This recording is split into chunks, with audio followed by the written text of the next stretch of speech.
हाँ सर, आप रेडी है ना? जी जी। Okay, live, we are live. Good evening all of you.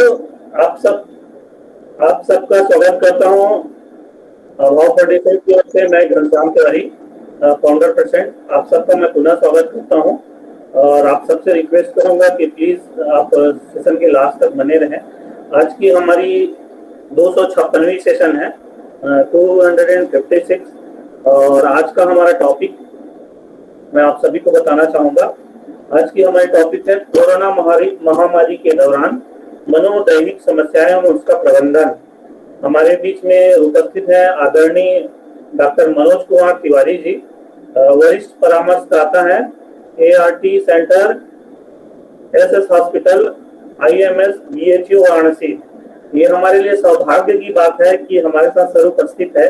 जैसा कि आप जानते हैं कि वाराणसी में जो BHU है एक अपने आप में बहुत बड़ी संस्थान है और भारत सहित हमारे भारतीयों के लिए वो बहुत अच्छा जो है शिक्षा का केंद्र रहा है और अभी भी है। तो सर आप वहाँ से उपस्थित है, मैं आपका बहुत बहुत स्वागत करता हूँ और साथ ही साथ मैं हमारे बीच में उपस्थित सारे ऑडियंस का भी स्वागत करता हूँ और सबसे रिक्वेस्ट करता हूँ, आग्रह करता हूँ कि प्लीज आप हमारे यूट्यूब चैनल को सब्सक्राइब कर लें, इस वीडियो को लाइक करें क्योंकि ये वीडियो सर का बहुत अच्छा रहेगा, मुझे पहले से पता है और क्योंकि बहुत अनुभवी सर हैं। और इसको आप अपने फ्रेंड्स तक, फैमिली तक, सब तक शेयर करें ताकि ये दूसरे लोग भी इसका लाभ उठा पाए।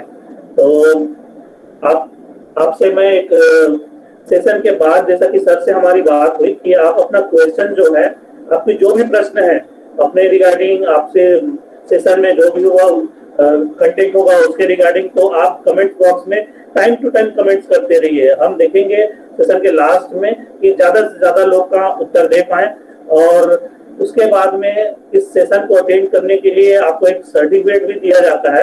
इस सर्टिफिकेट के लिए आप सबसे रिक्वेस्ट होता है कि आप हमारे वेबसाइट पे जाए। वेबसाइट की अपकमिंग इवेंट्स की एक हमारी पेज है, उस पेज में देखेंगे नीचे में डॉक्टर मनोज कुमार तिवारी सर का एक पोस्टर भी है, तो उसमें सर की इमेज है। उसी पोस्टर को 2 बार क्लिक करेंगे तो गूगल फॉर्म ओपन हो जाएगा, उसमें आपकी सारी डिटेल और एक अटेंडेंस कोड आपसे पूछी जाएगी। तो वो अटेंडेंस कोड हम सेशन के लास्ट में देंगे, तब तक के आप बने रहें।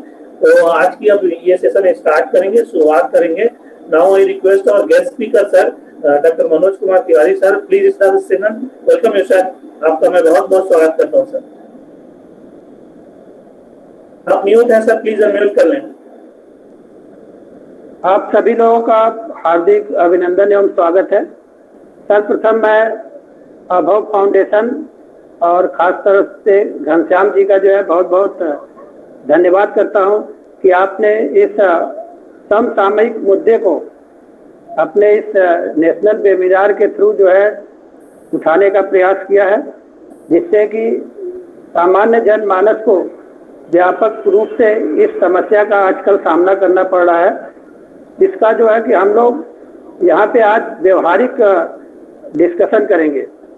आज का ये जो वेबिनार है ये कोई एकेडमिक वेबिनार नहीं है जिसमें कि हम लोग साइकोलॉजी के थ्योरी और इन सब चीज़ों की चर्चा करें।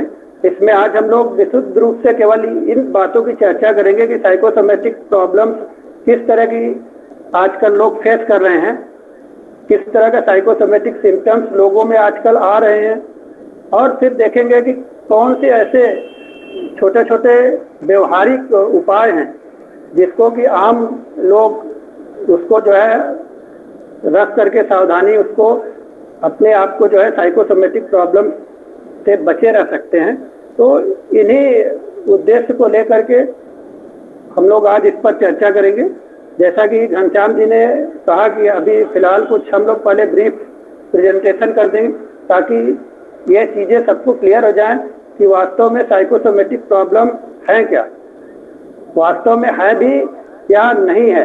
तो पहले सर्वप्रथम हम लोग इसकी चर्चा करेंगे कि साइकोसोमेटिक प्रॉब्लम क्या है और उसके बाद ही उसके निवारण और इन सब बारे में चर्चा करेंगे। लास्ट में जैसा तिवारी जी ने कहा कि जो भी आपके प्रश्न हैं वो प्रश्न, चाहे वो आपके मन में कोई शंका हो, चाहे कोई ऐसी साइकोसोमेटिक या कोई भी मनोवैज्ञानिक या तनाव संबंधी कोई उपाय आप जानना चाहते हैं या पूछना चाहते हैं, या आपसे कोई परिचित इष्ट मित्र दोस्त में इस तरह की कोई समस्या है तो आप ये जानना चाहते हैं कि कैसे आप उसकी मदद कर सकते हैं, कैसे उसका सहयोग कर सकते हैं, तो उन सब के बारे में आपसे डिटेल हम लोग इस सेशन के लास्ट में चर्चा करेंगे।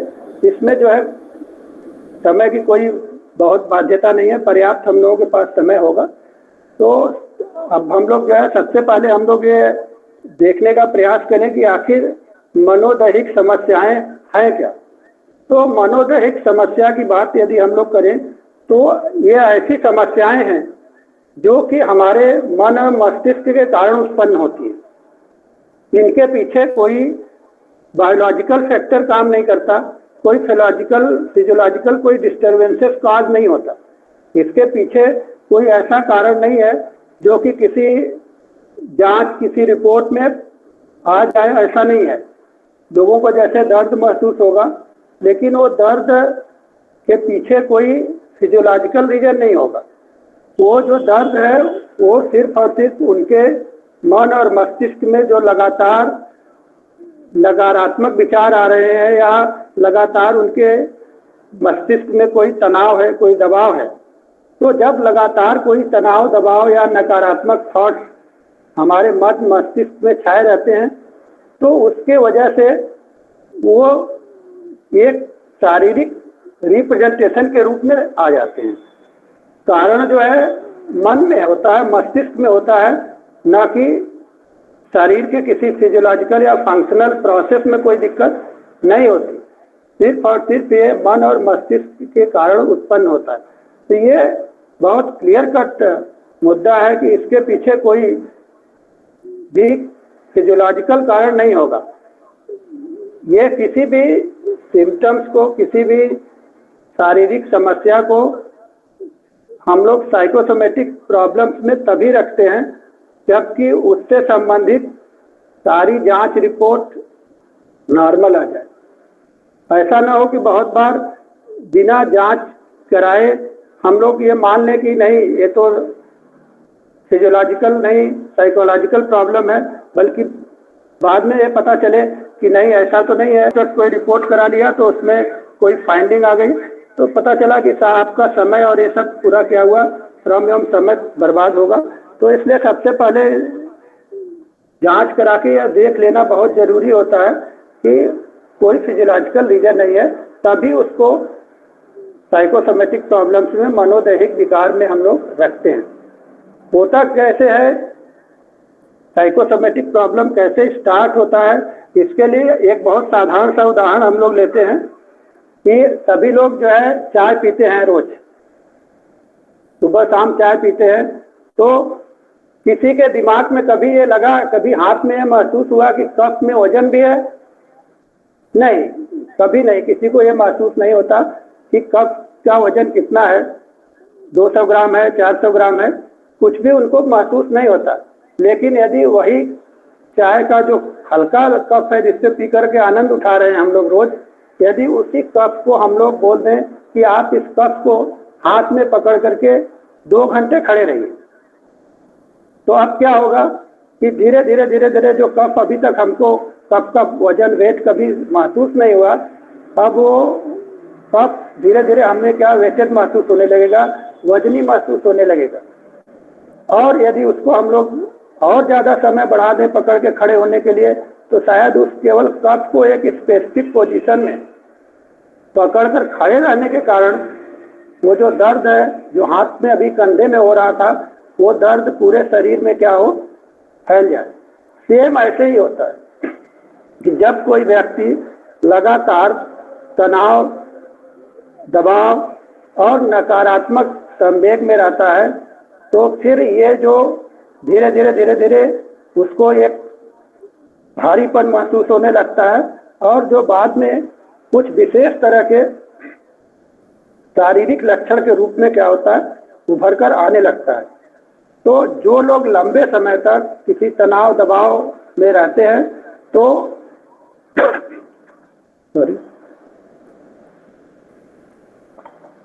उन्हें जो है इस तरह की समस्याएं क्या करता होता है, सामना करना पड़ता है।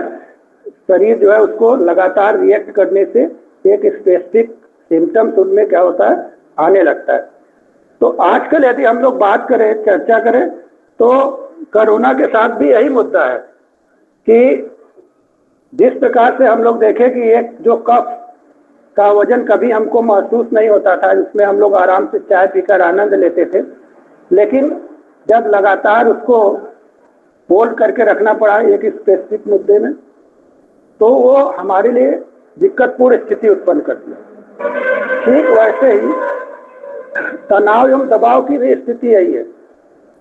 तनाव का नाम सुनते ही मन में एक नकारात्मक विचार लोगों के आने लगता है, लेकिन मैं ये बता दूं कि तनाव हमेशा खराब नहीं होता। एक सामान्य स्तर का तनाव व्यक्ति को जो है कार्य को करने के लिए एक्टिवेट रखता है। यदि तनाव बिल्कुल ना हो तो आदमी अपना जो कार्य है उसका नियत समय पे उसके लिए सक्रिय नहीं होता। पता चला हमको ऑफिस पहुंचना है 8 बजे और हमें कोई तनाव नहीं है, तो हम पता चले कि 7 साढ़े 7 बजे तक सोए रह गए, फिर लेट से उठे, फिर हड़बड़ी में सारी चीज़ें करेंगे, फिर दिक्कत होगा, समय से ऑफिस नहीं पहुंच पाएंगे। तो एक ऑप्टिमम लेवल का स्ट्रेस हमें एक्टिवेट रखने के लिए जरूरी है, तभी हम अपना काम समय से और सही ढंग से कर पाएंगे। लेकिन यदि यही तनाव उच्च स्तर का हो जाए, हाई लेवल का हो जाए और लंबे समय तक आप पर हावी रहे, तो फिर यही तनाव हमारे मन और मस्तिष्क के साथ साथ शरीर के लिए भी हानिकारक होता है। क्योंकि यदि लगातार तनाव में हम लोग रहेंगे तो तमाम तरह के हमारे जो बॉडी है वो एक्टिव कंडीशन में रहेंगी। तमाम ऐसे हार्मोन्स हैं जो कि उस एक्टिव कंडीशन में सक्रिय होंगी, प्रभावित होंगी और जिनका कहीं ना कहीं शरीर पर बैड इम्पैक्ट आता है। तो ठीक वैसे ही यह स्थिति है कि जो व्यक्ति लगातार तनाव दबाव की स्थिति में रहता है उसमें साइकोसोमेटिक प्रॉब्लम उत्पन्न होता है। तो तनाव दबाव सबको होगा, इसमें कोई दो राय नहीं, क्योंकि ये जो महामारी का दौर है, जो स्थिति है, उसमें तनाव होना लाजमी है। लेकिन उस तनाव दबाव को हमें अपने ऊपर हावी नहीं होने देना है। मन में आएगा निगेटिव थॉट्स, ऐसा कोई भी व्यक्ति नहीं है जो ये कह दे कि नहीं उसके मन में कभी कोई नकारात्मक थॉट्स आते नहीं है, ऐसा कोई नहीं है। लेकिन थॉट्स आए, जितनी गति से आए उसी गति से उसको हमको क्या करना है, रिजॉल्व भी करना है। दिक्कत उन्हीं लोगों को होती है जो इन नकारात्मक थॉट्स को पकड़ लेते हैं, बार बार उसी को विचार करते हैं, बार बार उसी पर सोचते हैं। तो जब आप इन नकारात्मक थॉट्स पे बहुत ज़्यादा आप उसको एम्फेसिस करेंगे, बहुत ज़्यादा उस पर फोकस करेंगे, बहुत ज़्यादा सोचेंगे, बहुत ज़्यादा समय देंगे उस पर, तो फिर ये जो है आपके लिए शारीरिक लक्षण के रूप में उभर के आएगा, जिसको हम लोग साइकोसोमेटिक प्रॉब्लम्स के नाम से जानते हैं। यदि हम लोग सामान्य दिनों में साइकोसोमेटिक प्रॉब्लम्स के प्रिवलेंस की चर्चा करें तो ये लगभग जो है 14% लोगों को होता है, दिखाई पड़ता है, जिसमें कि जो मिडिल क्लास के लोग हैं उनमें जो है सबसे अधिक 17% के आसपास जो है साइकोसोमेटिक प्रॉब्लम दिखाई पड़ता है। और जो पुअर या लोअर सोशियो इकोनॉमिक स्टेटस वाले जो लोग हैं उनमें जो है सबसे कम साइकोसोमेटिक प्रॉब्लम्स देखने को मिलता है। और जो हायर सोशियो इकोनॉमिक स्टेटस वाले हैं, सामाजिक आर्थिक स्थिति वाले हैं, उच्च वाले, उनमें जो है लगभग 15% लोगों को जो है साइकोसोमेटिक समस्या देखने को मिलती है।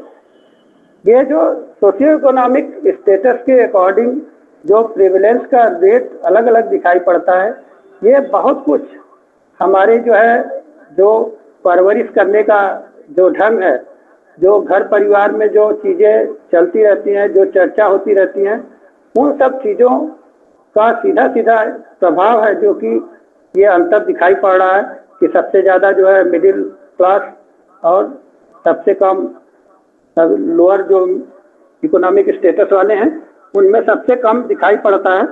तो इसलिए जो है ये अंतर दिखाई पड़ रहा है। और यदि हम लोग जो है मेल फीमेल जेंडर वाइज यदि हम लोग डिस्कशन करें तो यह जो है as compared to male females में इसका प्रिवलेंस थोड़ा सा ज़्यादा पाया जाता है, अधिक पाया जाता है, और पुरुषों में थोड़ा उनकी अपेक्षा कम पाया जाता है।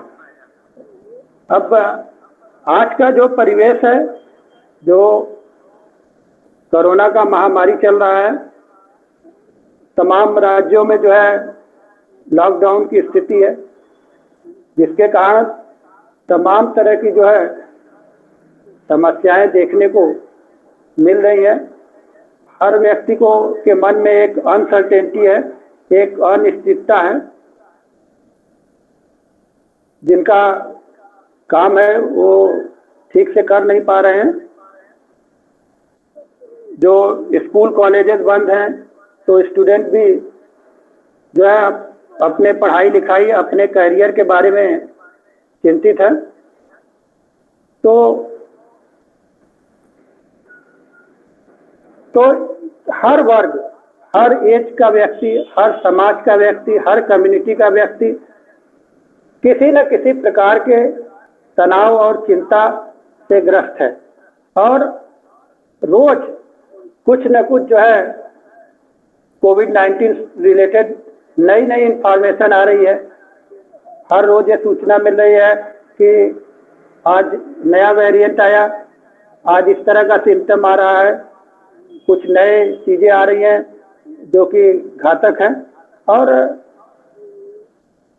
आगे भी ऐसी सूचनाएं आ रही हैं कि अभी इसके और भी वेरिएंट आने की संभावना है। अभी चर्चा हो रही है जैसे कि थर्ड स्ट्रेन में, तीसरी लहर में जो है बच्चों के ऊपर अधिक खतरा होने की संभावना है।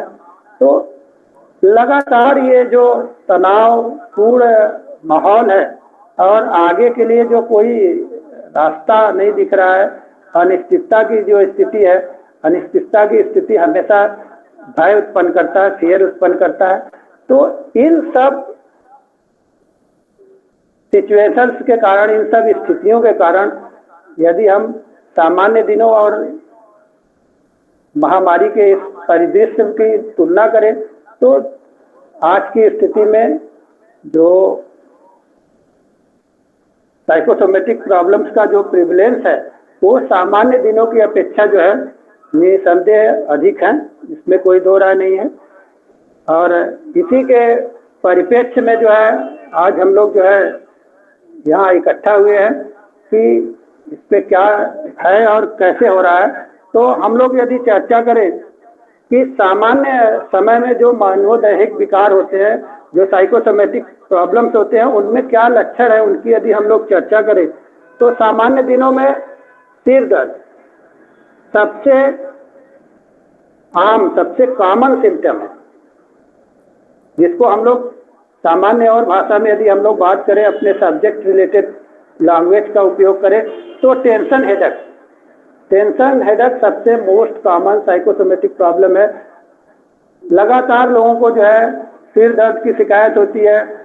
आई साइट भी टेस्ट करा लिया, उसके बाद सीटी स्कैन भी करा लिया, एक्सरे भी करा दिया, गर्दन पीठ का सबका, लेकिन सारी जांचें नॉर्मल आती हैं। और तो ये एक है जो कि साइकोसोमेटिक सबसे कॉमन मुद्दा है। दूसरा जो है फीवर।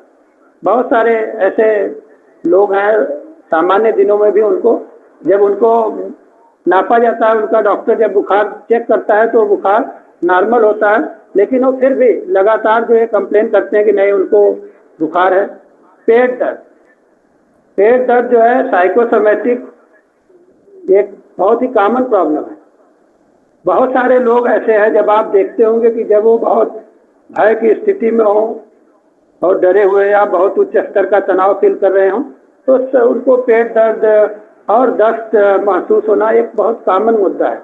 ऐसा नहीं कि कोई उनका पाचन तंत्र में कोई गड़बड़ी हो गया हो या उनका पेट कोई खराब हो गया, ऐसा कोई नहीं है। तमाम जो है जो गैस्ट्रोएंटेरोलॉजिस्ट होते हैं तमाम जांच कराएंगे सब, लेकिन सारा जांच क्या होगा, नॉर्मल आएगा। ऐसे घबराहट होती है बिना कारण के, रेस्टलेसनेस होता है, बेचैनी होती है, मिचली आता है, उनको उल्टी महसूस होती है, बार बार ओक आता है। तमाम जांच पड़ताल सब कुछ हुआ लेकिन फिर भी वो बंद नहीं होता। तो ये भी एक साइकोसोमेटिक सिम्टम जनरल दिनों में है। और एक बहुत कॉमन है जो नींद ना आना। नींद ना आने की समस्या और भी तमाम मनोवैज्ञानिक समस्याओं में भी दिखाई पड़ता है, और ये साइकोसोमेटिक भी हो सकता है, बिना किसी कारण भी हो सकता है। जब बिना किसी कारण का होगा तो इसको हम लोग साइकोसोमेटिक उसमें रखेंगे, और यदि किसी कोई फाइंडिंग मिलती है तो उसको फिर जो है उसको अलग तरह से जो है मेंटल इलनेस में दूसरे कैटेगरीज में उसका ट्रीटमेंट होगा। बिना कारण बहुत अधिक गर्मी महसूस करना, ठंडा महसूस करना, हाथ पैर का शून्य हो जाना, ये बहुत कॉमन तब दिखता है खासतौर से विद्यार्थियों में। जब एग्जाम नज़दीक आता है, जब वो हाई लेवल का स्ट्रेस फील करते हैं, तो बहुत बार उनको ये चीज़ फील होता है कि जैसे उनका हाथ पैर ठंडा हो रहा है, ठंडा पड़ रहा है। तो ये भी एक बहुत कॉमन साइकोसोमेटिक सिम्टम है। उसके बाद हाथ पैर में बिना किसी न्यूरोलॉजिकल फिजियोलॉजिकल रीजन के हाथ पैर में झुंझुनी होना भी एक कॉमन जो है साइकोसोमेटिक सिम्टम है, जिसके बारे में सामान्य दिनों की अभी मैं चर्चा कर रहा हूँ। अभी नेक्स्ट कुछ है उसमें हम लोग चर्चा करेंगे कि अभी जो महामारी और लॉकडाउन का जो समय है उसमें किस तरह के जो है नए जो है साइकोसोमेटिक लक्षण आ रहे हैं, उसकी चर्चा हम लोग यहाँ थोड़ा विस्तार से करेंगे। एक जो सबसे बहुत कॉमन साइकोसोमेटिक सिम्टम इस समय लॉकडाउन या कोरोना पैंडेमिक में जो है हम लोग देख रहे हैं, वो है गले में खराश महसूस होना।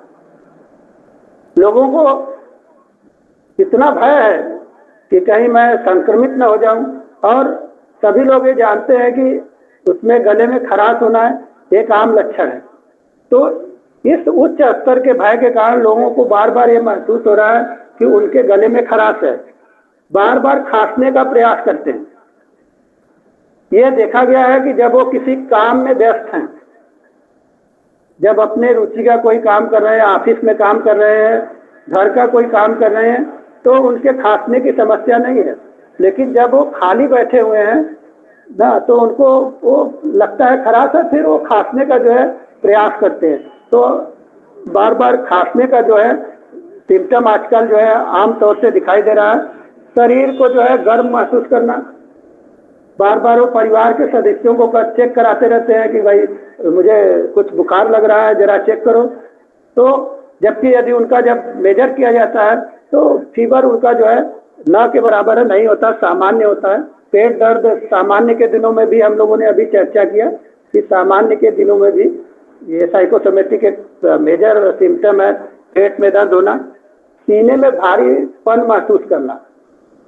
तो आज इस समय जो है कोविड-19 के दौर में जो है आजकल लोगों में सीने में भारीपन का भी जो है एक सिम्टम्स जो है दिखाई दे रहा है। अत्यधिक पसीना होना, ये भय में अधिक उच्च स्तर का जब भय महसूस करता है व्यक्ति, तो एक ये सिम्टम है। तो बिना कारण, एक तो ये है कि वास्तव में जब कोई भय वाली कंडीशन है तो पसीना आना एक आम बात है, लेकिन बिना कोई ऐसी एक्चुअल कंडीशन को फेस किए ही यदि बार बार व्यक्ति को बहुत अधिक पसीना हो रहा है, ये भी एक साइकोसोमेटिक सिम्टम है, जो ये शो कर रहा है कि कहीं न कहीं व्यक्ति मन एवं मस्तिष्क में तनाव का अनुभव कर रहा है। उसके बाद अचानक से बहुत अधिक गर्मी या ठंडा महसूस करना भी आजकल है।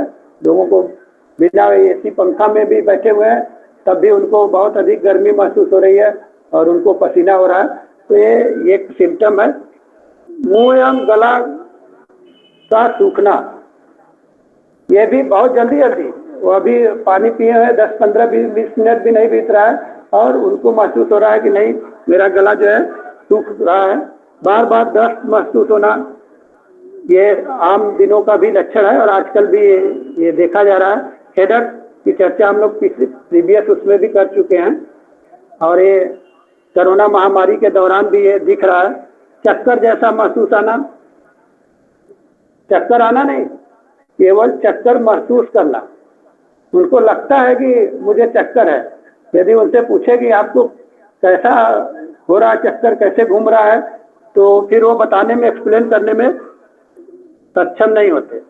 हाथ पैर का शून्य होना, हाथ पैर में झुंझुनी होना, और यौन समस्याएं, सेक्सुअल प्रॉब्लम भी साइकोसोमेटिक सिम्टम्स में मेजर रूप से दिखाई पड़ता है।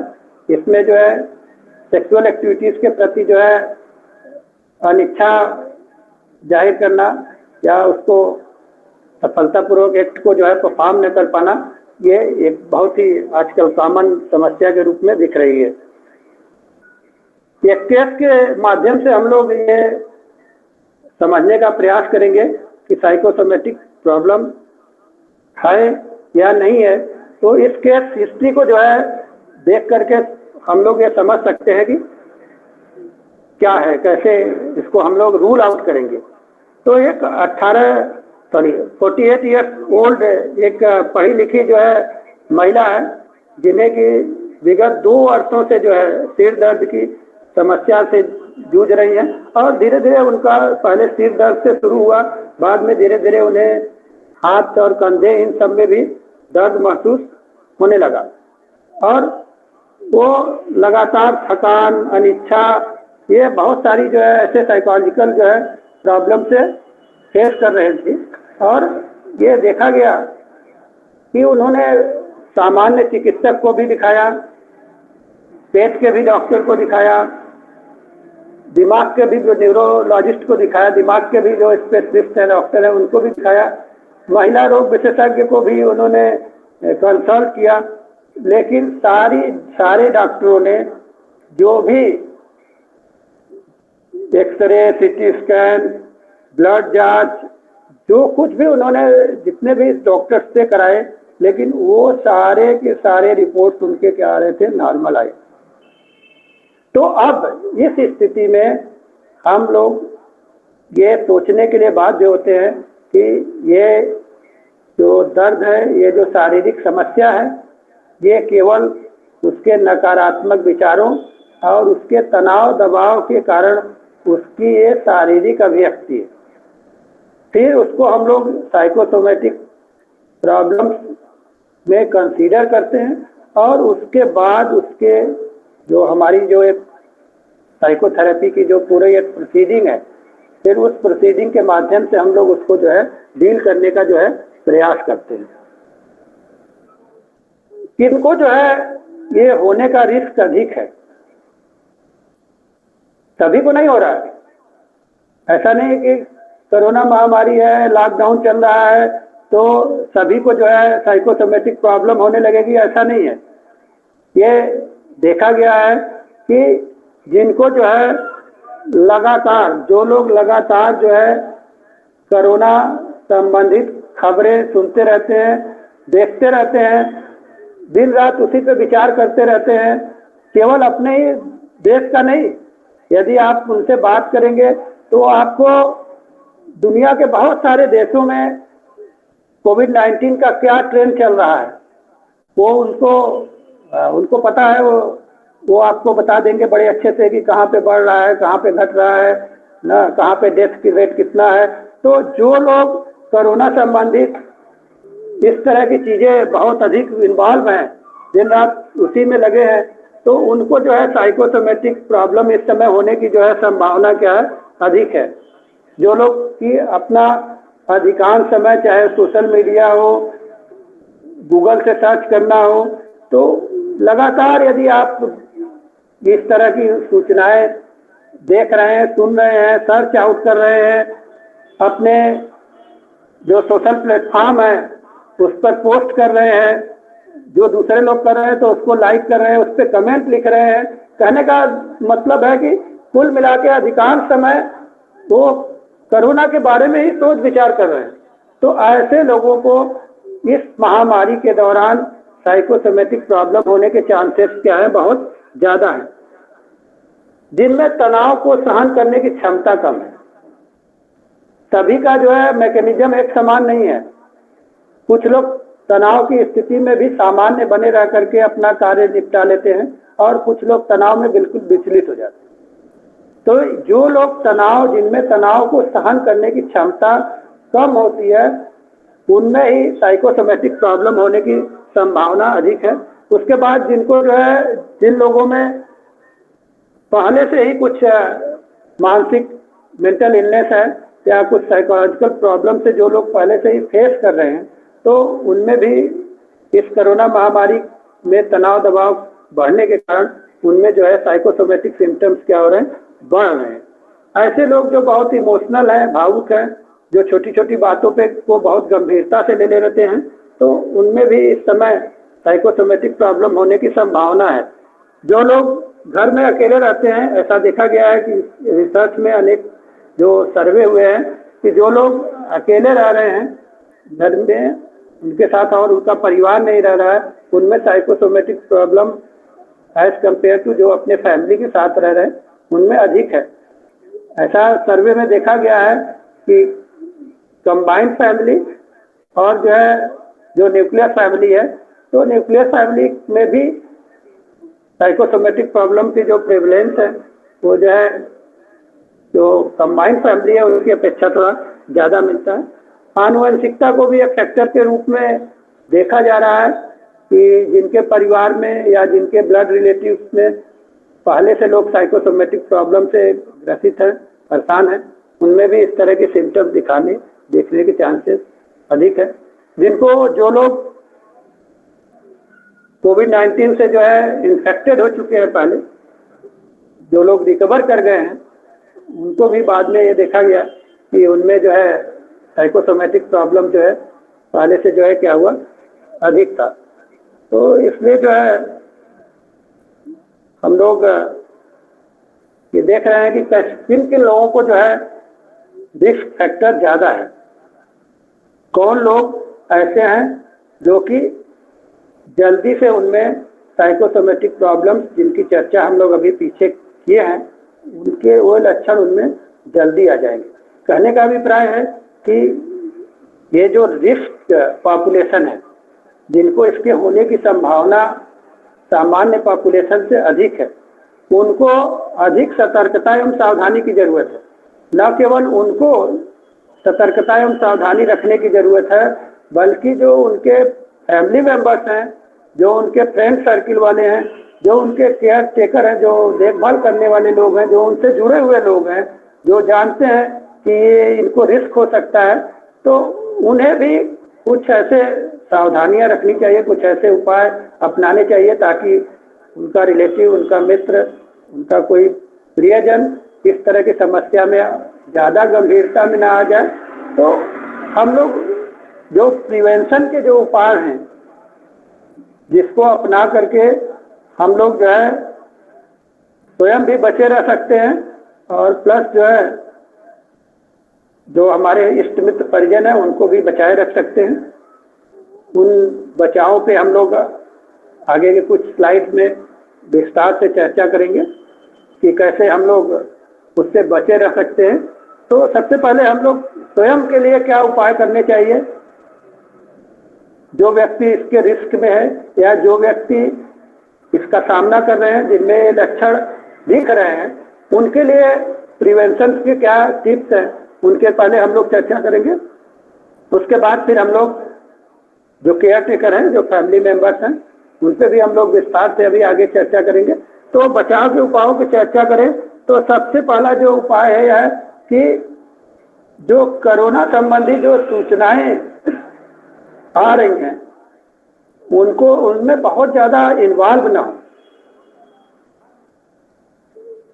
बस जितनी ज़रूरत है कोरोना संबंधी जानकारी उतना ही रखें। बहुत अधिक सूचना इकट्ठा करने से बचना है, क्योंकि यदि जितना अधिक हम लोग सूचना इकट्ठा करेंगे उतना ही जो है रिस्क है कि हम लोग जो है इस तरह की समस्या में क्या करेंगे, आ सकते हैं। जब हम लोग अपने ये देखा गया है कि अब बहुत सारे लोग इस समय जब परिवार के सदस्य इकट्ठा हो रहे हैं, एक दूसरे से मिलजुल रहे हैं, तो भी वो कोई चर्चा नहीं है, केवल एकमात्र चर्चा है, वो है कोरोना। तो इस तरह की चर्चा से बचना है। उतना ही सूचना हम लोग कोरोना से संबंधित इकट्ठा करें, जितना कि हम लोग अब कोरोना से अपने आप का बचाव कर सकें। ये देखें कि किस तरह से कौन से ऐसे उपाय हैं जिससे हम लोग कोरोना संक्रमण से बचते हुए अपने दिनचर्या के जो कार्य हैं उसको पूरा कर लें। और वैक्सीनेशन की क्या स्थिति है, कब लगाना है, कहाँ लगाना है, तो इस तरह की सूचना इकट्ठा करें।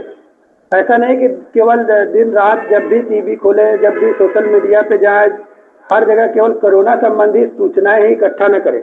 तो साइकोसोमेटिक प्रॉब्लम से बचने का एक बहुत प्रोमिनेंट उपाय यही है कि कोरोना संबंधित जानकारी, सूचना, समाचार कम से कम सुने, देखें और इकट्ठा करें। और जो है, जो आपके अर्चित परिचित मित्र, रिश्तेदार, परिवार के सदस्य ये लोग हैं, उनसे जो है सकारात्मक बातचीत करें, हमेशा नकारात्मक बात ना करें। ऐसा नहीं कि जब भी मिले लोग कहिए कि नहीं अब तो कोरोना पूरे धरती को समाप्त कर देगा, बहुत कई लाख कई करोड़ लोग को डेथ होगी। तो इस तरह के नकारात्मक बातें नहीं, सकारात्मक बातें भी हम लोग आपस में चर्चा करें कि इसकी डेथ रेट कितनी है, कम है, और रिकवरी का रेट कितना ज़्यादा है। डेथ और रिकवरी के बीच कई हजार गुना का अंतर है। लेकिन जो है, जब भी हम लोग देखते हैं, जब चर्चा होती है तो लोग ये पूछते हैं कि आज कितने लोग इन्फेक्टेड हुए, आज कितने लोगों की डेथ हुई, लेकिन ये नहीं पूछते कि आज कितने लोग रिकवर हो गए, कितने लोग जो है कोरोना को मात देकर घर लौट आए। तो निगेटिव चीज़ों की चर्चा के बजाय पॉजिटिव चीज़ों की चर्चा करें। और गूगल और सोशल मीडिया पर जो है बहुत अधिक जो है इससे संबंधित सूचनाओं को चर्चा, परिचर्चा और इन्वॉल्वमेंट न रखें, ये ज़्यादा अच्छा है। जो एक बहुत महत्वपूर्ण जो बचाव का उपाय है कि रात में सोने से पहले कोरोना संबंधित सूचना, समाचार देख, सुनकर, पढ़कर न सोएं। क्योंकि जब आप जो है सोने से पहले जो चीज़ें आप जो है करते हैं, उसका जो है आपके मन एवं मस्तिष्क पे ज़्यादा लंबे समय तक उसका प्रभाव रहता है, ज़्यादा नकारात्मक प्रभाव पड़ता है। इसलिए सोने जाने से पहले कोरोना संबंधित कोई भी चर्चा, परिचर्चा, समाचार, सूचना, इन सब पे गौर न करें। ये एक बहुत महत्वपूर्ण विषय है, क्योंकि ये देखा गया है कि जो नींद संबंधी समस्या है, ये बहुत प्राइम इसका कारण है। आजकल कोरोना महामारी की बात छोड़ दें तो भी जो है लोगों में नींद संबंधी बहुत सारी समस्याएं देखने को मिलती है। उसका एक बहुत बड़ा कारण है कि लोग खाना खाने के बाद जो है या तो मोबाइल पे जाएंगे या तो टीवी पे जाएंगे, और ये दोनों ही चीज़ें जो है हमारे सेंस ऑर्गन को एक्टिवेट करते हैं। जबकि सोने की जो स्थिति है वो हमारे ये जो सेंस ऑर्गन्स हैं उनको रिलैक्स के सिचुएशंस में जाने की स्थिति है। तो सामान्य दिनों में भी ये नहीं करना चाहिए कि खा पी कर जब बेड पे जाएं तो टीवी और मोबाइल देखें, नींद के लिए दिक्कत खड़ा करेगा। तो कोविड महामारी के कारण तो तनाव दबाव की स्थिति है, पहले से ही लोगों को इस तरह की समस्या है, तो और भी उस समस्या को क्या करेगा, बढ़ा देगा।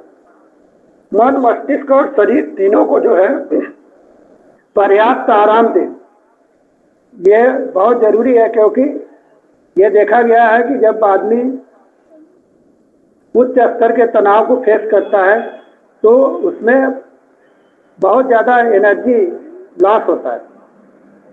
ये देखा गया है कि जो लोग बहुत उच्च स्तर का तनाव फील करते हैं उनका जो ऑक्सीजन का जो लेवल है वो जो है डिटेरेट होने लगता है। तो इसके लिए बहुत ज़रूरी है कि आप अपने मन, मस्तिष्क और शरीर तीनों को जो है पर्याप्त आराम दें, रेस्ट दें। और आजकल लॉकडाउन के कारण जो है लोग वर्क फ्रॉम होम कर रहे हैं, या विद्यार्थियों की बात करें तो परीक्षा जो है निरस्त हो चुकी है अधिकांश, या स्कूल नहीं जाना है, स्कूल जाना होता है, ऑफिस को जाना होता है, तो लोगों के जो डेली रूटीन है वो बहुत नियमित रहता है। लेकिन आजकल के समय में देखा जा रहा है कि लोग बहुत देर से सो के उठ रहे हैं, ना उनके स्नान करने का समय फिक्स है, ना खाने का फिक्स है, ना सोने का, ना खेलने का, ना मनोरंजन का। तो ये जो अनियमित दिनचर्या है ये कहीं ना कहीं जो है हमारे जो है उसको बाधित करता है, जो कि साइकोसोमेटिक समस्या को क्या कर सकता है, उत्पन्न कर सकता है। इसलिए हमको अपनी नियमित दिनचर्या को बनाए रखना जरूरी है। अपने परिवार के साथ जो है भविष्य के लिए जो है अच्छी योजनाएं बनाना, ये भी एक महत्वपूर्ण इशू है, क्योंकि आज जब ये चारों तरफ नकारात्मकता का माहौल है ना, किसी को ये पता नहीं है कि कब किसको संक्रमण हो जाएगा, कब किसको डेथ, हर व्यक्ति को ये लग रहा है कहीं अगला नंबर मेरा तो नहीं। तो ऐसी स्थिति में परिवार के सदस्यों से मिल करके भविष्य के लिए कुछ अच्छी योजनाएं बनाएंगे तो इससे सकारात्मकता का संचार होगा, ऊर्जा का संचार होगा, जिससे आगे के दिनों में व्यक्ति को स्वस्थ लाभ मिलेगा और वो मन मस्तिष्क के चुस्त दुरुस्त रहेगा, साइकोसोमेटिक प्रॉब्लम से बचा रहेगा। जो लोग अकेले हैं, आगे अभी पिछले कुछ स्लाइड्स में हम लोगों ने ये देखा कि जो लोग अकेले रहते हैं, घर परिवार से दूर रहते हैं, उनमें साइकोसोमेटिक प्रॉब्लम होने की संभावना अधिक होती है। तो उनके लिए विशेष तौर से वो जो लोग अकेले हैं वो लोग डायरी लिख सकते हैं। डायरी देखा गया है कि साइकोलॉजिकल समस्या के निदान का एक बहुत ही प्रोमिनेंट मुद्दा है, क्योंकि डायरी लिखने से जो उनका जो अंदर जो फीलिंग्स रहती है वो एक्सप्रेस हो पाती हैं, जिससे वो तमाम साइकोलॉजिकल प्रॉब्लम से दूर रहते हैं। कविता लिखे, कहानी लिखे और अच्छी कहानियाँ पढ़ें जो आपको मोटिवेट करती हों, जो आपको अभिप्रेरित करती हों, जो अच्छा करने के लिए उत्साहित करती हैं, ऐसी कहानियाँ पढ़ें। अच्छी फिल्में देखें, बहुत ही ये यंगस्टर्स के लिए बहुत ही अच्छा है, लेकिन ऐसा ना हो कि बहुत ज़्यादा देखें जिससे कि साइकोसोमेटिक प्रॉब्लम तो नहीं होगी लेकिन तमाम फिजियोलॉजिकल प्रॉब्लम हो जाएगी, आँख संबंधी दिक्कत है ना, हेडेक होगा। तो ये हफ्ता में 1 दिन 2 दिन ये अच्छी फिल्में देख सकते हैं, जिससे कि साइकोसोमेटिक प्रॉब्लम से बचे रहेंगे। परिवार के साथ जो आपके यादगार दिन रहे हैं ना, जन्मदिन पार्टी का रिकॉर्डिंग हो, शादी विवाह की रिकॉर्डिंग हो, या कोई भी और जो आपके परिवार में अच्छा फंक्शन हुआ हो और उसकी रिकॉर्डिंग और फोटोग्राफ पड़े हो, तो उसको सामूहिक रूप से देखने से भी साइकोसोमेटिक प्रॉब्लम्स की संभावना जो है कम रहती है। सकारात्मक सोच रखें, ये बहुत ही प्रोमिनेंट चीज़ है। ये सोचें कि आगे सब कुछ अच्छा होगा, ये मैसेज अपने दिमाग को दें, इससे बहुत ही स्ट्रॉन्ग इम्पैक्ट पड़ेगा आपके मेंटल हेल्थ पे। तो ये सोचें कि जैसे तमाम पहले भी महामारियां आ चुकी हैं जिसपे कि मनुष्य आसानी से उसको काबू करके आज जो है सामान्य जीवन जी रहा है। तो उसी तरह से जो है ये आशा बनाए रखें अपने में कि आगे आने वाले दिनों में सब कुछ अच्छा होगा, सामान्य होगा। बच्चों के साथ खेलें, खास तौर से जो वृद्धजन है, एल्डरली पीपुल्स के लिए ये बहुत ही रामबाण उपाय है। उनके नकारात्मकता, उनके तनाव दबाव को कम करने के लिए कि यदि घर में बच्चे हैं तो उनके साथ खेलें और अपने बचपन को महसूस करें। ये जो है नकारात्मक फीलिंग्स को इरेज करने का सबसे अच्छा साधन है। परिवार के हम उम्र लोगों या बच्चे हैं तो उनके साथ आप गुदगुदी करें। लाफिंग थेरेपी साइकोलॉजी में एक बहुत ही प्रोमिनेंट थेरेपी है, जो कि नकारात्मकता को कम करने के लिए बहुत ही प्रभावशाली है। तो ये गुदगुदी करने से नकारात्मकता, निगेटिविटी कम होती है और पॉजिटिविटी जो है बढ़ती है। जब पॉजिटिविटी बढ़ेगी तो साइकोसोमेटिक प्रॉब्लम अपने आप जो है धीरे धीरे जो है कम होगा, उससे होगा। अभी तक तो हम लोग स्वयं के लिए चर्चा कर रहे थे कि जो लोग रिस्क में हैं या जो लोग जिनमें साइकोसोमेटिक प्रॉब्लम है, वो अभी तक जो उपायों की चर्चा हम लोगों ने किया है उसको जो है अपना करके अपने साइकोसोमेटिक प्रॉब्लम से अपने आप को बचाए रख सकते हैं। या जिनमें साइकोसोमेटिक प्रॉब्लम्स कुछ आने लगे थे वो भी उसको धीरे धीरे कम करके सामान्य ढंग से खुशहाल जीवन जीने में क्या हो सकते हैं, सक्षम हो सकते हैं। अब हम लोग चर्चा करेंगे जिनके परिवार का कोई सदस्य, कोई रिश्तेदार, कोई इष्ट मित्र यदि साइकोसोमेटिक प्रॉब्लम से जूझ रहा है, उसका सामना कर रहा है, तो हमें क्या करना चाहिए ऐसे लोगों के लिए। तो एक जो आम धारणा है, जो जनरल पॉपुलेशन है, उनमें एक आम धारणा है कि कुछ है नहीं, डॉक्टर कहते हैं कि इनके रिपोर्ट में कोई फाइंडिंग नहीं है, बस ये नाटक है। तो ऐसा मेरा सजेशन है कि ऐसा कदापि न करें, क्योंकि ऐसा जिनमें साइकोसोमेटिक प्रॉब्लम है वो ऑलरेडी पहले से ही उच्च स्तर के तनाव, दबाव और नकारात्मक विचारों से घिरा हुआ है। आपका इस तरह का स्टेटमेंट उसे और अधिक नकारात्मकता, तनाव, दबाव में क्या करेगा, डाल सकता है। तो आपको ये नहीं करना है कि सिर्फ नाटक है, ऐसा कुछ नहीं है। क्यों? क्योंकि ये स्पेसिफिक स्थिति के कारण, तनाव दबाव के कारण ये चीज हो रहा है, उसके हाथ में नहीं है। वो व्यक्ति ऐसा नहीं है कि वो जानबूझ के कर रहा है। कोई व्यक्ति ये नहीं चाहता कि दर्द उसको हो जानबूझ के। तो ये एक इस तरह का मैकेनिज्म बन जाता है जिसके कारण ये उसके हाथ में नहीं है। तो मेरा ये रिक्वेस्ट है कि यदि कोई आपके इस तरह के अर्चित फैमिलियर पर्सन है तो आप इस तरह की ना सोच उनके सामने प्रदर्शित करें कि ये नाटक है, नहीं तो उनकी समस्या और भी क्या हो सकती है, बढ़ सकती है। बल्कि हमें क्या प्रदर्शित करना है कि हम आपकी परेशानियों को समझ रहे हैं। हमें उनके सामने एम्पैथी शो करना है, समानुभूति प्रदर्शित करना है कि हम आपकी स्थिति को समझ रहे हैं और इस तरह से उन्हें इमोशनल सपोर्ट दें। जितना अधिक आपका इमोशनल सपोर्ट उन्हें मिलेगा उतना ही जल्दी उन्हें जो है साइकोसोमेटिक प्रॉब्लम से छुटकारा मिलने में क्या होगा, आसानी होगी। उन्हें जो है पूजा, योग और मेडिटेशन करने में जो है सहायता करें, उन्हें इसके लिए मोटिवेट करें, उन्हें एक डेली रूटीन उन्हें बनाने में जो है सहयोग करें और जो वो डेली रूटीन अपना बनाएं, अपनी दिनचर्या जब बना रहे हो तो उसमें मनोरंजन के लिए, योग के लिए, मेडिटेशन के लिए, रिलैक्सेशन एक्सरसाइज के लिए, सब चीज़ के लिए प्रॉपर समय निर्धारित करने में हम लोग उनकी क्या कर सकते हैं, मदद कर सकते हैं। तो उनके दिनचर्या में सुधार करने से भी अनेक जो है सकारात्मकता आएगी और उससे उनमें जो है जो उनके सिम्टम है, साइकोसोमेटिक जो सिम्टम है उसमें क्या आएगी, कमी आएगी। उन्हें सकारात्मक सूचनाएं प्रदान करें। उन्हें बताएं कि आज जो है आपके शहर में कितने लोग कोरोना को मात दे करके घर वापस आ गए।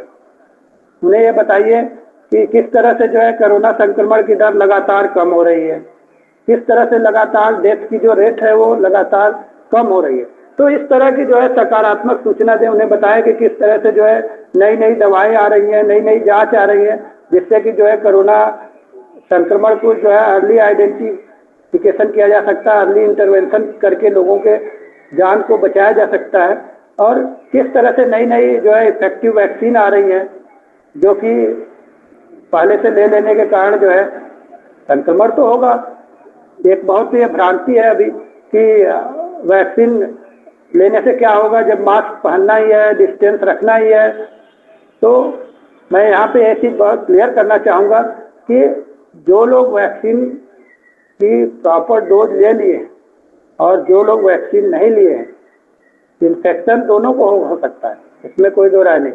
लेकिन जो व्यक्ति जो है वैक्सीनेशन प्रॉपर डोज ले लिया होगा उसमें जो सीवियरिटी है, जो इन्फेक्शन का जो सीवियर इम्पैक्ट आ रहे हैं, जो सिम्टम आ रहे हैं, वो जो लोग वैक्सीनेटेड नहीं है उनके कंपैरिजन में बहुत माइल्ड लेवल के जो है सिम्टम आ रहे हैं, जबकि जो लोग वैक्सीनेटेड नहीं है उनमें जो है सीवियर लेवल के जो है सिम्टम्स दिखाई दे रहे हैं। तो इसलिए उनको जो लोग पीड़ित हैं, जो लोग साइकोसोमेटिक प्रॉब्लम से सफ़र कर रहे हैं, तो उन्हें हमें जो है ऐसी पॉजिटिव इंफॉर्मेशन देनी चाहिए ताकि उनका हौसला बढ़ सके, वो मोटिवेट हो सके। उन्हें नकारात्मक सूचनाओं से कम जो है संपर्क में आने देना चाहिए। और ऐसे लोगों को जो है निदान और उपचार में जो है हम लोगों को सहयोग करना चाहिए। उनको जो है साइकोलॉजिस्ट की यदि ज़रूरत है, उन्हें काउंसलिंग की ज़रूरत है, उन्हें साइकोथेरेपी की ज़रूरत है, तो हमें उन्हें सहयोग करना चाहिए कि कहाँ जो इस तरह के जो है सहयोग उनको मिल सकता है, कैसे जा सकते हैं। यदि ज़रूरत पड़े तो आप उनको ले जा सकते हैं। तो उनके जो है डायग्नोसिस एंड ट्रीटमेंट में भी हम लोगों को क्या करना है, सक्रिय और सहयोग अपना क्या करना है, प्रदान करना है। इससे उनमें जो है जो नकारात्मकता है, वो जो भय है, जो स्ट्रेस है, वो सब कम होगा। तो इससे उनमें जो है साइकोसोमेटिक प्रॉब्लम्स भी क्या होगी, धीरे धीरे कम होगा।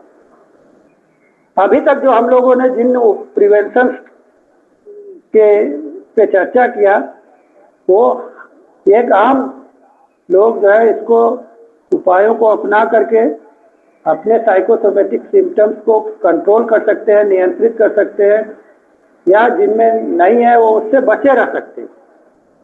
लेकिन यदि अभी तक जितनी चर्चाएं हम लोगों ने की, वो सारे प्रिवेंशन, वे सारे उपाय अपनाने के बाद भी हो सकता है कि कुछ लोगों के जो सिम्टम्स हैं उससे उनको छुटकारा न मिल पाए। तो ऐसे लोगों को, जिनको अभी तक हम लोगों ने जिन उपायों की चर्चा की, यदि उन सब उपायों को अपनाने के बाद भी यदि किसी व्यक्ति को उससे आराम नहीं मिल रहा है, राहत नहीं मिल रहा है, तो निसंदेह उसको जो है फिर एक साइकोलॉजिस्ट के पास जाना चाहिए। सबसे पहले जो ट्रेंड साइकोलॉजिस्ट हो, तो उसके पास जाएंगे तो कुछ उपाय हैं ना। इन उपायों को क्या करता है कि अपनाएगा। एक तो इंडिविजुअल काउंसलिंग की बात करें, व्यक्तिगत परामर्श, इसमें जो है जो ट्रेंड काउंसलर्स होते हैं वो जो है उन कारणों को फाइंड आउट करने की कोशिश करते हैं कि वो कौन से कारण हैं जिसके कारण व्यक्ति में साइकोसोमेटिक प्रॉब्लम्स आ रहे हैं।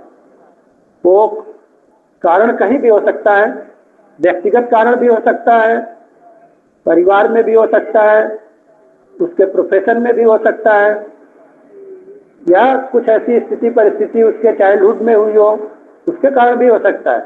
तो काउंसलिंग सेशंस में काउंसलर जो है क्लाइंट को अपने विश्वास में लेकर, उसको गोपनीयता का विश्वास दिला करके कि जो इन्फॉर्मेशन आप हमें देंगे वो केवल आपके समस्याओं के समाधान के लिए उपयोग होगा। तो इस तरह से सारी करके उसकी काउंसलिंग के थ्रू हम लोग उसको क्या करते हैं, रिजॉल्व करने की कोशिश करते हैं, उसके थॉट प्रोसेस में चेंजिंग करने की कोशिश करते हैं। कभी कभी फैमिली काउंसलिंग की भी ज़रूरत पड़ती है, ग्रुप काउंसलिंग की भी ज़रूरत पड़ती है, क्योंकि काज हो सकता है कि परिवार में हो सकता है काज पीएस ग्रुप में हो सकता है एजुकेशनल प्रेशर के कारण हो, एकेडमिक प्रेशर के कारण हो।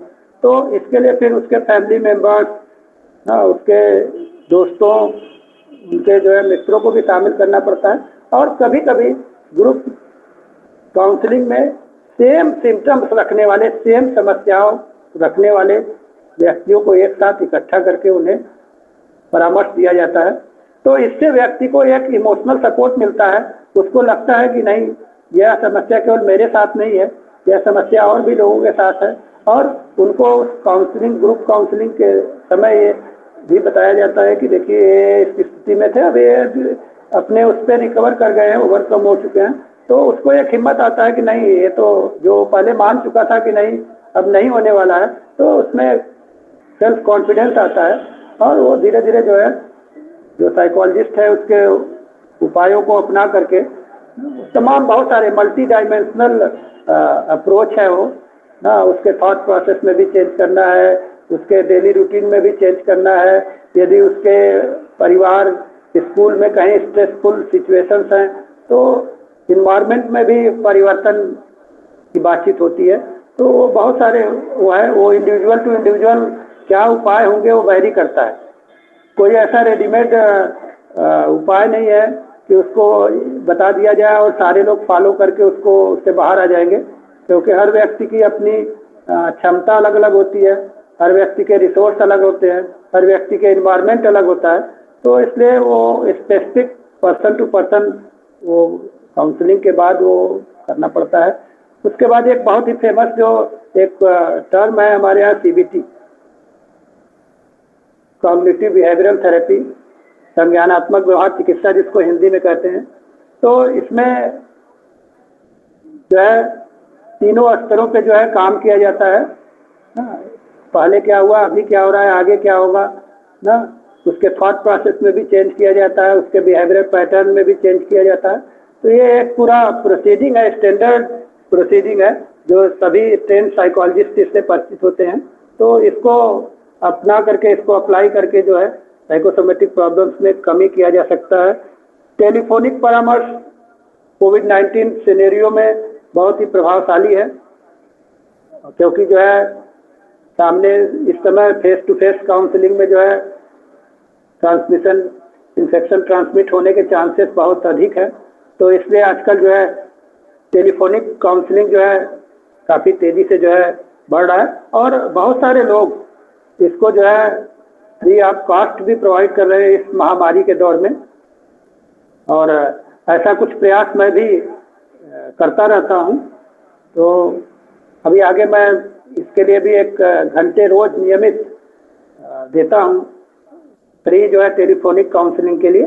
तो आगे अभी नंबर मैं यहाँ भी अपना शेयर करूँगा कि जो लोग भी चाहें, क्योंकि अभी हम लोग क्वेश्चन आंसर सेशन भी करेंगे, लेकिन हो सकता है कि बहुत सारी ऐसी व्यक्तिगत स्थिति, परिस्थिति और इन्वायरमेंट हो सकता है जो आदमी यहाँ पे चर्चा नहीं कर सकता हो। तो उसके लिए वो हम बाद में भी फोन से भी चर्चा कर सकता है। उसके बाद आपकी जो है लाफिंग थेरेपी की चर्चा हम लोग पहले ही कर चुके हैं।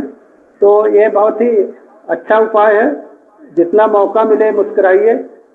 ये सभी समस्याओं में आपके लिए दवा का काम करेगा।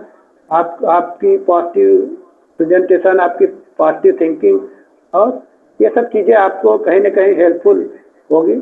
जो है लाफिंग थेरेपी बहुत सारे फिजियोलॉजिकल प्रॉब्लम्स में भी, शारीरिक जो दिक्कतें होती हैं, बीमारियों में भी बहुत अच्छा रिस्पांस देती हैं। और उसके बाद माइंडफुलनेस की ट्रेनिंग दें। और ड्रग थेरेपी, यदि जो है साइकोसोमेटिक प्रॉब्लम बहुत अधिक सीवियर हो, दर्द बहुत ही असहनीय हो, जिसमें कि हमारा क्लाइंट बिल्कुल सामान्य महसूस नहीं कर सकता है, तो उस स्थिति में डॉक्टर्स की भी ज़रूरत पड़ती है, ताकि वो पेन किलर देके कुछ समय पहले उसके जो पेन की जो सीवियरिटी है उसको कम करे। जो साइकेट्रिस्ट हैं वो जो है एंटी डिप्रेसेंट, एंटी एंजाइटिक ड्रग्स भी यूज़ करते हैं, जिससे आराम मिलता है। लेकिन जो है केवल अकेले ड्रग थेरेपी से काम चल जाए ऐसा बड़ा मुश्किल होता है, क्योंकि इसका जो साइकोसोमेटिक जो प्रॉब्लम है उसका कारण जो है मन एवं मस्तिष्क में होता है, सोच से होता है। इसलिए इसमें ज़्यादा से ज़्यादा जो है साइकोथेरेपी ज़्यादा महत्वपूर्ण है अपेक्षा के ड्रग थेरेपी के। ड्रग थेरेपी यदि केवल ड्रग थेरेपी ले रहे हैं तो वो कुछ समय के लिए आराम दे सकता है, लेकिन उसका परमानेंट सलूशन तभी होगा जबकि ड्रग थेरेपी के साथ जो है उसकी काउंसलिंग और उसकी साइकोथेरेपी भी हो। तो ये कुछ उपाय हैं जो कि हम लोगों के स्तर से हैं। तो ये कुछ एक स्लाइड है जहाँ पे मेरा फेसबुक, यूट्यूब और व्हाट्सएप है। ये मेरा नंबर है 9415997828, जिस पे मैं शाम को 5 से 6 पर डे, केवल 5 to 6, कोई भी व्यक्ति इस कोरोना महामारी के दौर में जो किसी भी तरह से तनाव दबाव से जूझ रहा है, आप 5 से 6 के बीच आप मुझसे कॉल करके जो है बातचीत कर सकते हैं। जो भी सहायता हो पाएगी फोनिक काउंसलिंग से वो मैं करने का प्रयास करता हूं। तो मैं अब जो है अभव फाउंडेशन के घनश्याम तिवारी जी से रिक्वेस्ट करूंगा कि आप जो है ये क्वेश्चन का जो सेशन है उसको जो है स्टार्ट करने का जो है कृपा करें। जी सर, धन्यवाद सर, बहुत बहुत धन्यवाद। तो सर आप प्रेजेंटेशन स्टॉप कर दीजिए ताकि आपको फुल स्क्रीन लोग देख पाएं। हम आज का क्वेश्चन कुछ लेंगे, वैसे तो टाइम हो गया है लेकिन प्रयास करेंगे कुछ क्वेश्चन आपके साथ हम शेयर करें। और आपको आप सब ऑडियंस से मैं रिक्वेस्ट करूंगा कि प्लीज आप कोई क्वेश्चन है तो कमेंट बॉक्स में क्वेश्चन करें। वैसे तो बहुत सारा क्वेश्चन आ चुका है, तो सर उनमें से आप ले लीजिए तो मैं जो आपको लगता हो कि बहुत, जो लगता हो कि जो हम लोगों ने जो डिस्कशन किया मैं प्रश्न लूंगा सर। जी सर ये टूटा भास्कर राव जी का प्रश्न है sir, how to control aggressive behaviour. जी जी, आक्रामक व्यवहार को जो है कैसे हम लोग नियंत्रित करें, ये आजकल जो है टीनेजर्स बच्चों में बहुत अधिक दिख रहा है अग्रेसिव बिहेवियर। तो अग्रेसिव बिहेवियर्स को कंट्रोल करने का जो बहुत कॉमन मुद्दा है, तो सबसे पहले तो जैसे हम लोगों को यदि जो है फेस टू फेस यदि हम लोग इसको करने से पहले उसको देखते हैं कि उसके पीछे कारण क्या है, बच्चा आक्रामक व्यवहार कब कर रहा है, किसकी उपस्थिति में कर रहा है, या ऐसा तो नहीं कोई अनरिलेवेंट जो डिमांड है बच्चे का पहले माता पिता उसको फुलफिल कर दिए हों और अब नहीं कर रहे हो, तो फिर बच्चा जो है अटेंशन सीकिंग बिहेवियर के रूप में भी एग्रेसिव बिहेवियर का यूज़ करते हैं। तो सबसे पहले तो मैं ये कहना चाहूँगा कि जो है ये फाइंड आउट करने का प्रयास करें कि जो एग्रेसिव बिहेवियर है उसके पीछे कारण क्या है। ऐसा तो नहीं कि बच्चा बहुत समय अकेले रहता है, अपनी जो फीलिंग्स है वो फैमिली मेम्बर्स के साथ शेयर करना चाहता हो लेकिन उसको प्रॉपर टाइम नहीं मिल पा रहा हो। तो ये सब कुछ ऐसे कॉमन कॉजेज हैं जो कि अग्रेसिव बिहेवियर को लीड करते हैं। सबसे पहले किसी भी व्यक्ति में क्या होता है, जब व्यक्ति कुछ करना चाहता है, कुछ कहना चाहता है, लेकिन वो उसको उसके लिए अवसर नहीं मिल रहा है प्रॉपर, या अपना पूरा प्रयास करने के बाद भी उसको नहीं कर पा रहा, तो उसमें फ्रस्ट्रेशन आता है और ये फ्रस्ट्रेशन जो है फिर जो है एग्रेशन को लीड करता है। तो ये देखना पड़ेगा कि उसके पीछे कारण क्या है, उस कारण के अकॉर्डिंग ही उसका मैनेजमेंट करना पड़ेगा। वैसे इन जनरल यदि हम लोग बात करें तो अग्रेशन को कम करना है तो सबसे पहला ये करना है कि सुबह शाम नियमित जो है एक्सरसाइज करें, फिजिकल एक्सरसाइज। ये देखा गया है कि नियमित रूप से फिजिकल एक्सरसाइज जो जिन लोगों में एग्रेशन अधिक होता है, जब वो फिजिकल एक्सरसाइज नियमित करते हैं तो उनका जो एग्रेशन है वो कम होता है। दूसरा ये है कि बहुत बार एग्रेशन तब आता है जब व्यक्ति अपने रुचि के काम, अपने हॉबी के जो उसकी है वो उसको फुलफिल नहीं कर पाता, तो भी एग्रेशन आता है। तो व्यक्ति को इस आज के व्यस्तता के दौर में अपने इंटरेस्ट और अपने हॉबी के लिए भी थोड़ा समय देंगे तो उससे भी आप देखेंगे कि एग्रेशन कम होगा। और एक और भी कारण है, यदि किसी स्पेसिफिक स्थिति के कारण, स्पेसिफिक पर्सन के कारण भी एग्रेशन होता है, तो एग्रेशन के लिए एक और भी बड़ा मुद्दा है कि जैसे मान लीजिए कि किसी फैमिली मेंबर के कारण एग्रेशन हो रहा है, तो फिर उससे बातचीत करें ना कि उसके किस व्यवहार के कारण आप में ज़्यादा गुस्सा आ रहा है, तो बातचीत कर लीजिए उससे। यदि उससे रिजॉल्व हो जाए तो अच्छी बात है, नहीं तो फिर उसके साथ जो है आप किसी साइकोलॉजिस्ट से मिलिए, तो फिर वो काउंसलिंग के थ्रू जो है उसको रिजॉल्व करने की कोशिश करता है।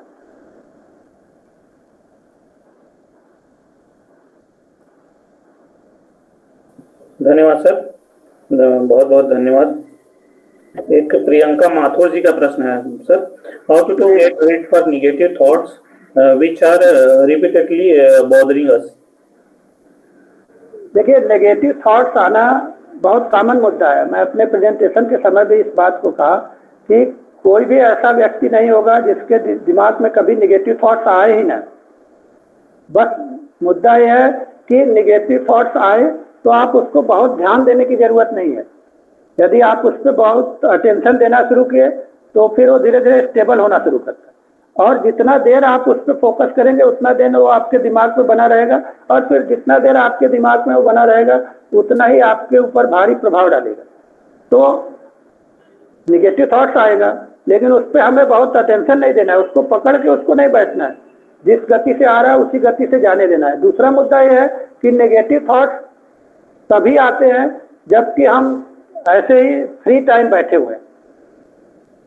हम लोग ये महसूस करते होंगे, सभी लोग ये बात महसूस करते हैं कि जब आप किसी कंस्ट्रक्टिव वर्क में लगे हों, किसी सृजनात्मक कार्य में लगे हों, तो आपके अंदर निगेटिव थॉट्स कम आते हैं या ना के बराबर आते हैं। तो लेकिन यदि आप ऐसे बैठे हैं, बिना कोई मेंटल एक्टिविटी नहीं है, कोई कार्य नहीं है, तो उस समय जो है निगेटिव थॉट्स अधिक आते हैं। तो निगेटिव थॉट्स ना आए, उसके लिए उपाय है कि आप कंस्ट्रक्टिव कार्य करें, कुछ न कुछ सृजनात्मक कार्य करें ना, पॉजिटिव थिंकिंग रखें ना, अपने आप को इन्वॉल्व रखें कहीं ना कहीं। एक चीज इससे कम से कम आएगा। उसके बाद भी यदि आ गया तो आपको बहुत घबराने की जरूरत नहीं है, बहुत उस पर फोकस करने की जरूरत नहीं है। जैसे एक आज के समय में मैं बताऊं, एक सामान्य सी बात है कि दिमाग में आ गया कि मुझे संक्रमण ना हो जाए, ये सभी के मन में विचार आएगा। लेकिन क्या इस विचार को बार बार दिमाग में आ रहे हैं, उस पर हम ज़्यादा से ज़्यादा समय सोचने लगे तो फिर हमारे लिए दिक्कत होगा। ठीक है, हम संक्रमण होगा ये हमारे दिमाग में आ गया, फिर हमने सोचा कि नहीं ये तरीके हैं, ये उपाय है जिससे हम लोग संक्रमण से बच सकते हैं, तो अच्छा इसको हम अपनाएंगे, फ्री रहेंगे। तो दो मुद्दा है, एक तो मानसिक रूप से आप सकारात्मक रहिए और दूसरा कुछ सकारात्मक कार्य में अपने मस्तिष्क को इन्वॉल्व रखिए। तो एक तो आएगा नहीं, दूसरा आ गया भी तो ज़्यादा देर तक रुकेगा नहीं। धन्यवाद सर। सरस्वती जी का प्रश्न है सुरक्षा क्लिनिक से। मुझे वैक्सीन लेने के बाद भी कोरोना का संक्रमण हुआ, परंतु कोई विशेष परेशानी नहीं हुआ और 7 दिन में निगेटिव हो गया, घर पर ही रहा, अब बिल्कुल सही हूँ, फिर से मरीजों की सेवा करें। सब दिशा है सर, बहुत उनको शुभकामनाएं। और जैसा कि मैं पहले ही बोलता हूँ कि आप सब लोग वैक्सीन जरूर लगवाएं, तो अपने फैमिली को और बाकी लोग को भी वैक्सीन लगवाएं। देखिए हमारे पास आप एक उदाहरण के रूप में बैठी हुई है जिनको वो वैक्सीन लगाने के बाद भी इन्फेक्ट हुई और लेकिन उनको माइल्ड इन्फेक्शन आया। हो सकता है ये बात सर आपने ध्यान दिया होगा, ये बात हमारे प्रेजेंटेशन के टाइम भी आ चुकी थी। हाँ, मैंने ये बात पहले ही क्लियर किया था कि जो लोग प्रॉपर डोज वैक्सीनेशन करा लिए हैं उनमें माइल्ड लेवल के ही सिम्टम्स आ रहे हैं, जबकि जो लोग नहीं करा रहे हैं उन्हीं में जो है सीवियर लेवल के जो है सिम्टम्स आ रहे हैं। तो सरस्वती जी आप एक जागरूक हुआ है, सुरक्षा क्लिनिक से जुड़ी हुई है, तो आप तमाम लोगों के कोई परामर्श भी प्रदान करती हैं। तो बहुत बहुत शुभकामनाएं आपकी। आशा करता हूँ आप इसके लिए और भी लोगों को जागरूक करती रहेंगी।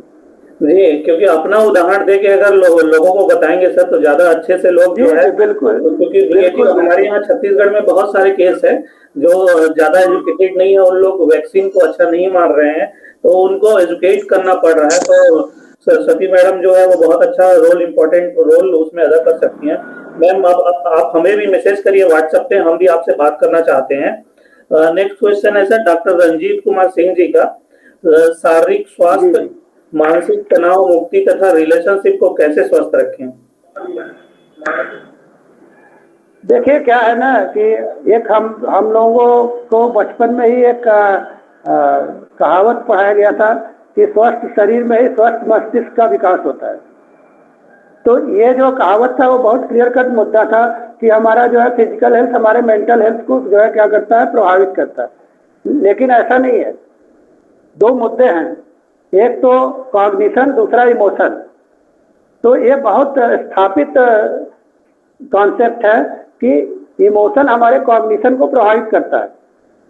जब हम पॉजिटिव इमोशंस में होते हैं तो जो हमारी कॉग्निटिव एबिलिटीज है, learning, memory, perception, thinking, problem solving skills, इसका हम लोग बहुत अच्छे से उपयोग करने में क्या होते हैं, सक्षम होते हैं। इसीलिए देखा जाता है कि जब कोई विद्यार्थी अधिक घबराहट, बेचैनी, भय में होता है तो परीक्षा हाल में जाकर ठीक से लिख नहीं पाता। परीक्षा हाल में जब वो प्रश्न पढ़ता है तो नहीं समझ पाता, घर आके पढ़ता है तो उसको समझ जाता है। क्यों? क्योंकि परीक्षा हाल में वो नेगेटिव इमोशंस में चला जाता है, घबराहट, बेचैनी, भय का शिकार होता है, इसलिए अपने कॉग्निटिव स्किल्स का जो है प्रयोग करने में सक्षम नहीं होता। और वही जब घर पे आके सामान्य स्थिति में आता है तो उसको प्रश्नों का उत्तर भी याद आने लगता है, कठिन प्रश्न समझने भी लगता है। तो ये तो वेल नोन कॉन्सेप्ट है कि इमोशन कॉग्निशन को हमारे प्रभावित करता है। लेकिन जो हमारा कॉग्निशन है, जो हम सोचते, विचारते हैं, प्रयास करते हैं, उसका भी हमारे इमोशंस पे प्रभाव पड़ता है। यदि हम कुछ सीखने का प्रयास कर रहे हैं और सीखने में सफल हो रहे हैं तो पॉजिटिव इमोशंस आते हैं, और यदि हम सीखने का प्रयास कर रहे हैं और सीखने में सफल नहीं हो रहे हैं तो नेगेटिव इमोशंस आएगा।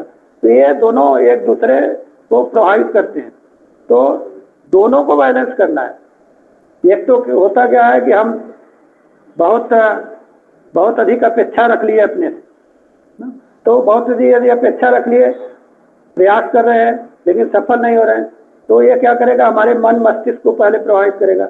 यदि लगातार निगेटिव इमोशंस में उस कारण से हम आ गए तो फिर हमारे अंदर तमाम साइकोसोमेटिक सिम्टम्स आ जाएंगे। तो दोनों चीज़ों को हम लोगों को जब तक हम लोग बैलेंस नहीं रखेंगे तब तक पूरी तरह से स्वस्थ होना नहीं संभव है। यदि हम शारीरिक रूप से अस्वस्थ रहेंगे तो भी क्या हमारा मन प्रसन्न रहेगा? नहीं। और यदि हमारा मन लगातार जो है अस्वस्थ है, अप्रसन्न है, नकारात्मकता में है, तो फिर उसका इम्पैक्ट शरीर पे भी आएगा। तो इसलिए दोनों को, बॉडी और मन को, दोनों को जो है स्वस्थ रखने के उपायों को हमें आजमाना होगा, तभी दो स्वस्थ रह पाएंगे। धन्यवाद सर, बहुत बहुत। एक सोनाली खलाने जी का प्रश्न है sir. Sir, if we will show sympathy towards patients, so many be they will handicapped. ऐसा भी देखने को आता है सर, कई डॉक्टर्स होते हैं वो बहुत अच्छे से ट्रीट नहीं करते, तो हमें लगता है कि वो जानबूझकर कर देते हैं, लेकिन कई बार उनको ये करना भी पड़ता है कि पेशेंट जो है वो सजेशन मेडिसिन दे रहे हैं उसको वो रेगुलर उनके जैसा सलाह दिए हैं वैसा उसको यूज करें, ऐसे करके। तो आप इसमें कृपया उत्तर देने का प्रश्न करें। देखिए, जो मुद्दा है, देखिए क्या है कि ड्रग एडहेरेंस बड़ा इशू है। जो भी ट्रीटमेंट चल रहा है ना, उसका ड्रग एडहेरेंस बड़ा इशू है। यदि ड्रग एडहेरेंस सही नहीं है, यानी कहने का अभिप्राय है कि डॉक्टर जिस समय जिस डोज में और जो प्रिकॉशंस के साथ दवाएं लेने के लिए बोल रहा है, होता क्या है कि 2 दिन हम सही उसी तरीके से लेते हैं, तीसरे चौथे दिन क्या करते हैं, अपने हिसाब से मॉडिफाइड करने लगते हैं, तो फिर वो दवाएं उस तरह से काम नहीं करती। तो डॉक्टर क्या होता है, डॉक्टर आपको नो डाउट आपके प्रति सिंपैथी रखता है, लेकिन थोड़ी सी वो आपको भय भी दिखाता है, ताकि आप अपने जो ट्रीटमेंट जो प्लान है आपका, उस ट्रीटमेंट प्लान को आप क्या करिए, अडहेयर कीजिए। क्योंकि यदि फिजियोलॉजिकल प्रॉब्लम है, शारीरिक दिक्कतें हैं और रिपोर्ट्स में फाइंडिंग है, तो फिर उसके लिए यदि आप जो ट्रीटमेंट प्लान डॉक्टर दे रहा है, यदि उसको आप फॉलो नहीं करें, यदि डॉक्टर कह दे नहीं कोई बात नहीं, ये तो सामान्य सी बातें हैं, ये खा लीजिए 4 दिन आप बिल्कुल फिट हो जाएंगे, तो होगा क्या, 2 दिन खाएंगे उसके बाद नहीं खाएंगे, फिर वो आधा अधूरा रहेगा और सीवियर कंडीशन में जाएगा। तो इस स्थिति में डॉक्टर्स कभी कभी थोड़ा सा जो है वो आपको थोड़ा सा फियर भी दिखाता है, यदि ऐसा नहीं होगा, ये नहीं करेंगे तो ये और भी सीवियर हो जाएगा। तो उनका अपना एक टेक्टिक्स है, वो पेशेंट टू पेशेंट लोग उसको अलग ढंग से जो है उसको हैंडल करते हैं। कौन सा पेशेंट किस तरह से चीज़ों को अडेयर करेगा, उसी अकॉर्डिंग डॉक्टर्स अपना व्यू भी देता है उसको। धन्यवाद सर, बहुत बहुत। और ये हमारा आखिरी क्वेश्चन है। आई थिंक क्वेश्चन पूरी डिटेल में नहीं हो सकता है, ये पेंडेमिक के टाइम पे जहाँ लॉकडाउन हुआ हो उससे रिलेटेड हो। सर, बच्चों को बाहर जाने से कैसे रोक सकते हैं? ये एक बड़ा प्रश्न है। सबसे ज़्यादा जो है प्रभावित हुए हैं तो बच्चे ही। क्यों? बड़े तो ये समझ रहे हैं कि क्या स्थिति है, कैसे है, वो मेंटली इसके लिए प्रिपेयर भी है और उनको तर्क के माध्यम से हम लोग समझा भी सकते हैं। लेकिन जो 7 ईयर्स से कम उम्र के बच्चे हैं, ये सर्वविदित है कि जो 7 ईयर्स से कम के बच्चे हैं उनको हम लोग अभी तर्क के माध्यम से बहुत कुछ समझाने की स्थिति में नहीं है। इसलिए नहीं है क्योंकि 7 ईयर्स तक अमूर्त चिंतन का विकास नहीं होता। ये लगभग सभी साइकोलॉजिस्ट जो कॉग्निटिव फील्ड से जुड़े हुए हैं, चाहे पियाजेट हो, सभी लोग इस बात को मानते हैं कि 7 ईयर्स तक जो है एब्स्ट्रैक्ट थिंकिंग का विकास नहीं होता। इसलिए उन्हें तर्क के माध्यम से तो रोकना बहुत कठिन है। करना क्या है हमें? सबसे पहला तो मुद्दा यह है कि इस समय कोरोना महामारी में बच्चों को बाहर न जाने के लिए सबसे पहला मुद्दा यह है कि आप उनको उनके साथ लगिए। खास तौर से जो न्यूक्लियर फैमिली है उनके लिए एक बड़ा चैलेंज है, खास तौर से जो मदर है। तो एक तो सबसे पहला मुद्दा यह है कि आप स्वयं बच्चों के साथ इन्वॉल्व रहिए, उनको कहानी सुनाइए, उनको जो है उनके साथ खेलिए, उनके साथ एक गुदगुदी खेलिए। अभी हम लोग चर्चा कर रहे थे, तो गुदगुदी के लिए उनको कुछ नया खेल सिखाने का प्रयास कीजिए ना। ऐसे खेल होते हैं, जब हम लोग ऑफिस टाइम में है, स्कूल खुला है, तो कहाँ समय मिल रहा है। बहुत सारे ऐसे खेल जो हम लोग अपने बचपन के समय जानते थे, खेलते थे, लेकिन अभी जो है वो नहीं हो पा रहा है। तो वो खेल जो है वो बच्चा नहीं जानता अभी तक। उस खेल को जब हम लोग उनके साथ खेलेंगे तो उनका इंटरेस्ट आएगा। उनके मनपसंद की चीज़ें कभी कभी बना दीजिए ना। ये नहीं कह रहा हूँ कि रोज़ बनाइए, नहीं तो रोज़ बनाने लगेंगे तो अनरिलेवेंट डिमांड शुरू हो जाएगा ना, तो बाद में वो अग्रेशन बिहेवियर में आएगा। तो वो नहीं करना है, लेकिन फिर भी थोड़ा सा उनकी रुचि, उनकी हॉबी को ध्यान में रखते हुए ना थोड़ा उनके साथ खेलिए ना। उनके दोस्तों से फ़ोन पे बात करा दीजिए, वीडियो कॉलिंग आजकल अवेलेबल है। तो ये चीज़ें हैं जिससे आप, ठीक है, बाहर मार्केट घूमने नहीं जा सकते, यदि छत है तो वहाँ थोड़ा घूम लीजिए, बालकनी है वहाँ घूम लीजिए ना। या आप देख रहे हैं कि आसपास घर के बाहर जब भीड़ ना हो सुबह के मॉर्निंग के टाइम, तो थोड़ा सा बच्चे को पैदल लेके मास्क वगैरह से लगा के थोड़ा टहला दीजिए। तो इससे जो है बच्चों का मानसिक स्वास्थ्य भी बना रहेगा, क्योंकि अदरवाइज क्या होगा, घर में रहने से जो है लगातार वो भी बच्चों के ऊपर एक बड़ा, इस पर हम लोग एक अलग से भी वेबिनार कर सकते हैं कि how can we can manage ना चिल्ड्रेन को, कैसे कर सकते हैं ना। इस पर एक मेरा लेख भी है, पहले पब्लिश हो चुका है।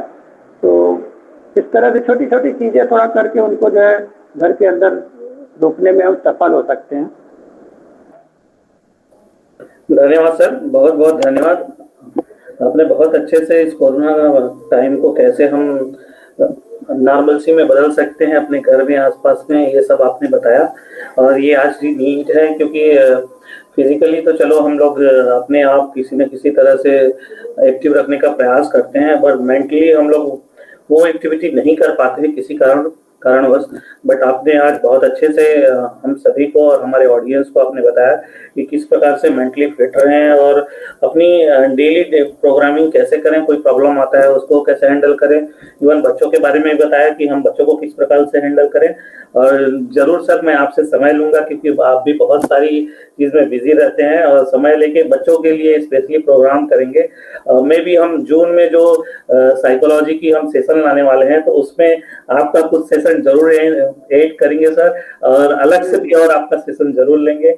और आप आ जाए, और आपने हमें समय दिया, इसके लिए हमारे फाउंडेशन, अभाव फाउंडेशन की ओर से और हमारे जो 103 पार्टिसिपेंट अभी लाइव कनेक्टेड हैं उन सभी की ओर से बहुत बहुत धन्यवाद करता हूं sir. Thank you so much sir.